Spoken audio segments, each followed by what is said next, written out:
UT Jammu Kashmir की हुकूमत के रिवायती और मुनफरिद दस्तकारी, हैंडलूम्स और ज़राई पैदावार को बहाल करने के लिए संजीदा कोशिशें कर रही है।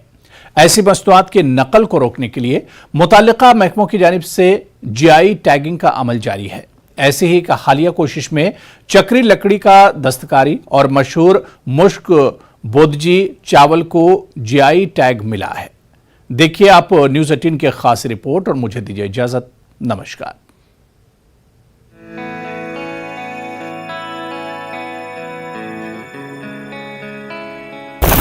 चक्री वुड क्राफ्ट जम्मू कश्मीर के राजौरी जिले का सदियों पुराना दस्तकारी है।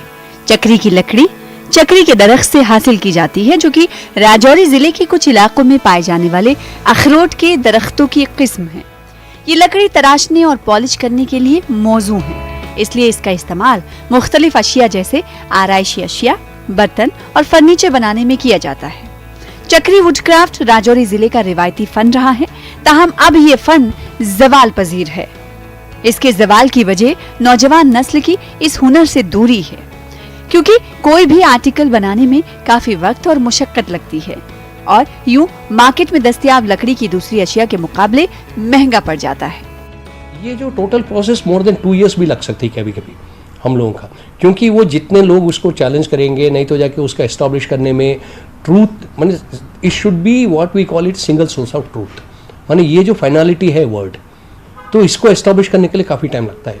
कहीं पे और कहीं तो नहीं हो रहा है, यहाँ पे और कोई तो चैलेंज नहीं कर रहा है, ये सबको पूरा करना पड़ता है। तो हम लोगों का कम से कम 2 साल लगा है ये सब में, ऐसा ये करता हूँ।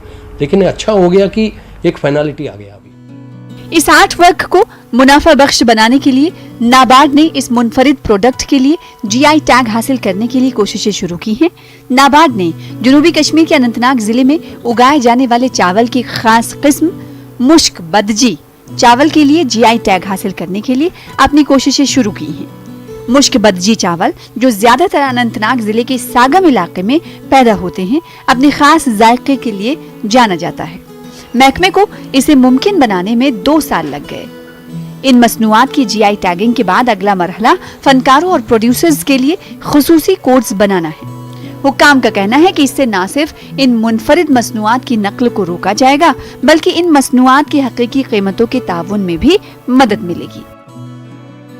इसमें नेक्स्ट स्टेप होती है, जितना प्रोड्यूसर्स है उस प्राइमरी प्रोड्यूसर्स है उनका पूरा लिस्ट बनाना पड़ता है, उनका एक आइडेंटिटी नंबर बनना चाहिए, और कल वो जो प्रोड्यूस करता है उसमें एक QR कोड के साथ या हम और कोई बार कोड के साथ हम जब देंगे उसको, ऑफकोर्स मैंने राइस जैसा हुआ है वो तो QR कोड वगैरह मैंने उसके बैग अगर जाएगा देन उसमें रहता है, so they will come to know कि कौन ये आदमी कौन सी डिस्ट्रिक्ट का, कहाँ से ये मेरे पास पहुँचा है। So that okay it will help in repeat orders, it will help in क्या बोलते हैं uniqueness, it will help in better pricing, ये सब। And particularly these kind of things are not produced everywhere. इन मसनूआत की जीआई टैगिंग उनसे वाबस्ता लोगों की आमदनी बढ़ाने में मदद करेगी और आखिरकार नौजवान नस्लों को अपनी तरफ मुतवज्जा करेगी, ताकि इन खुसूसियात को मुस्तकबिल के लिए महफूज किया जा सके। न्यूज़ 18 के लिए मनोज कौल